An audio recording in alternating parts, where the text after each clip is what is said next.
கிராமங்களில் எந்த கடைக்கு எவ்வளவு உரிம கட்டணம் அப்படிங்கிற விவரங்களை இன்னைக்கு செய்திகள்ல வெளியிட்டிருக்கு திமுக அரசு. அதாவது பாத்தீங்கன்னா, டீ கடை, சிற்றுண்டி கடைகளுக்கு கிராம பஞ்சாயத்துகளில் 500 ரூபாய் முதல் 7,000 வரை உரிம கட்டணம் செலுத்தப்பட வேண்டும்.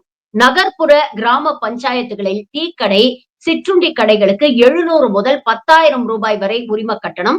அதே மாதிரி கசாப்பு கடைகளுக்கு நகர்ப்புற கிராம பஞ்சாயத்துகளில் 3,000 ரூபாய் முதல் 30,000 ரூபாய் வரை உரிம கட்டணம். நகர்ப்புற கிராம பஞ்சாயத்துகளில் திருமண மண்டபங்களுக்கு 3,000 முதல் 30,000 வரை உரிம கட்டணம் கட்ட வேண்டும் அப்படின்னு தமிழ்நாடு அரசு அறிக்கை வெளியிட்டிருக்கிறாங்க. இந்த செய்தி கடும் விமர்சனங்களை ஏற்படுத்தி இருக்குது. பெரிய பெரிய திருமண மண்டபங்கள் கட்டுறவங்க எல்லாம் கட்டிடுவாங்க, பரவாயில்ல. ஆனா சின்ன சின்ன டீ கடை வச்சு அன்றாட வாழ்க்கைக்காக வாழ்வாதாரம் தேடக்கூடியவர்களுக்கு இவ்ளோ பெரிய கட்டணம் கட்டணும் அப்படின்னு சொல்றது நியாயமா? அப்படிங்கிற ஒரு விமர்சனம் சமூக வலைதளங்கள்ல எழுந்திருக்கு. இது நியாயமா?